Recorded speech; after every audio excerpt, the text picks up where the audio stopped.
C'est après l'étape de Port-Gentil qui a fait grand succès et grand bruit que le docteur Stéphane Germain Iloko, Jean-Emmanuel Eyoun et Jean-François Tonda ont déposé la valise de la plateforme Ensemble pour le Gabon le dimanche 13 octobre 2024 à Lambaréné, dans la salle d'écoute d'Adouma, ayant pour chaperon présentation de la plateforme Enjeux et perspectives à l'ère de la transition. Les militaires nous ont dit, ne vous énervez pas, ne vous fâchez pas, nous sommes venus seulement arranger les choses. Et donc, après avoir arrangé les choses, nous allons organiser des élections transparentes. Après avoir organisé des élections transparentes, nous allons remettre le pouvoir aux civils.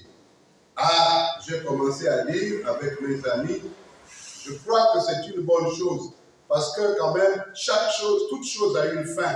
Peut-être que c'était la fin de notre règne, notre pouvoir. Il faut accepter, tout ce que Dieu fait est bon. Peut-être que c'était le moment pour que notre responsabilité soit écartée. Mais, au fil du temps, nous avons quand même constaté, tous les Gabonais, en tout cas pas moi seulement, nous avons constaté que le CTRI, présidé par le général Brice Clotaire Oligui Nguema, ne faisait pas ce qu'il disait, ne respectait pas sa parole. Ah, nous nous sommes regardés,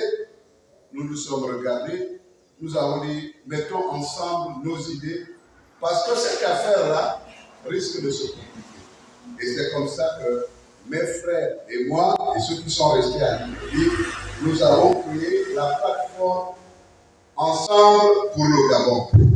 Face aux enjeux de la configuration sociopolitique actuelle, le docteur Stéphane Iloko, Jean-Emmanuel Eyoun et Jean-François Tonda n'ont pas hésité à faire un décryptage et analyse objective en éclairant l'assistance sur le piège du projet de la Constitution qui fait polémique à travers certains articles en faisant virgule sur la vision du CTRI. Être aux côtés des populations, parce que le Gabon n'existe pas sans la population, parce que le Gabon n'existe pas sans son territoire. Et nous défendons les Gabonaises et Gabonais, nous défendons leur territoire gabonais. Nous ne sommes pas seuls. Il y a d'autres structures, d'autres organisations qui militent dans le sens de la défense des intérêts du Gabon. Nous ne sommes pas seuls. Je suis avec mes frères, mes amis de la plateforme Ensemble pour le Gabon pour suivre pas à pas ce que les militaires, ce que le CTRI a promis aux Gabonais. C'est ça notre mission. C'est vous représenter, même si vous ne nous avez pas élus, même si vous ne nous avez pas désignés. Mais c'est parler en votre nom pendant la période de la transition.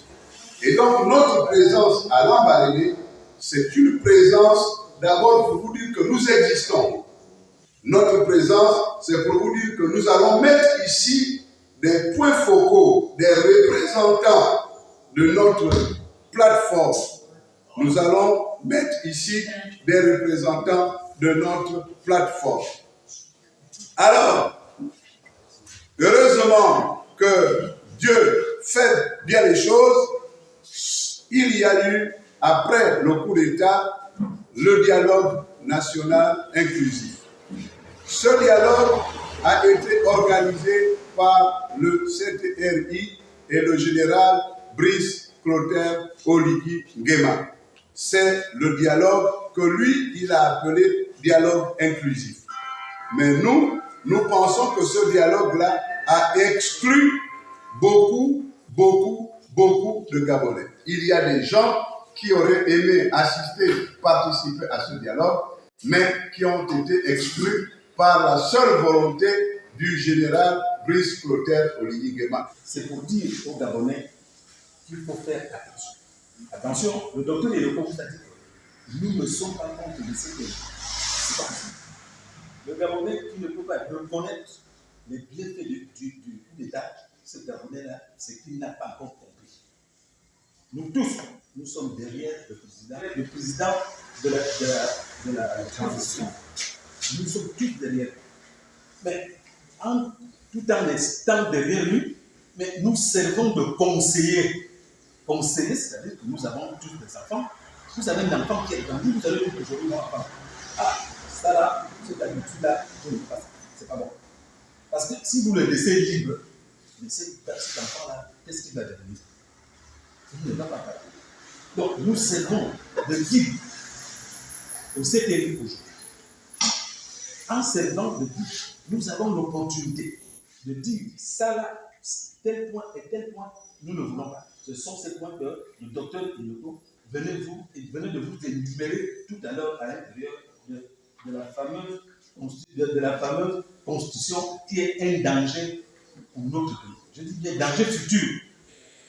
Donc moi, je pense que si notre devoir ici, c'est attirer votre attention. Si en majorité, vous avez trouvé que l'article qui parle d'éligibilité est bon, vous allez le faire quand vous aurez l'attitude de voter. Nous, on peut vous dire aujourd'hui voter non, mais quand vous serez à l'isoloir, nous ne serons pas avec vous. Donc moi, je pense qu'il est inutile ici de se focaliser sur cet article-là. Ceux qui, d'entre vous, pensent que c'est bon, l'article est bon, et c'est bien, quand au moment de vote, vous le direz, vous exprimerez votre expression là-dessus. Il n'y a pas de sujet à débat là-dessus. Mais moi, ce que je voulais dire, c'est que dans cette nouvelle constitution, il y a plusieurs articles querellés. C'est vrai, les militaires sont venus libérer. C'était le coup de la libération. Tout le monde était content le temps tout. Quand on parle de libération, on parle aussi de sortie. On ne peut pas vous sortir d'une petite cellule, comme a dit mon frère, qui a été torturé 45 jours, pour vous mettre dans une autre cellule, on va vous torturer 45 mois. Le coup de libération, moi j'appelle ça coup de libération, pas coup d'État. Le coup de libération a été fait parce que la gestion du pays, pendant 14 ans, a été scabreuse, soi-disant. Moi, je sais, on a vécu certaines choses, il y a d'autres aussi qu'on n'a pas vécu, il n'y a que les initiés là-bas qui savent. Mais quand on nous propose dans un projet de constitution une pléthore de pouvoir à la seule personne du président de la République, moi je me demande qu'est-ce qui change. C'est durant des échanges interactifs avec la population, suivis des retrouvailles d'enfance, dans une ambiance conviviale et fraternelle, malgré la coupure d'électricité par Mama SEG, que cette rencontre citoyenne a fait tomber son rideau en invitant la délégation de la plateforme de revenir dans les jours à venir avec le président de la plateforme, Alain-Claude Bilibizé.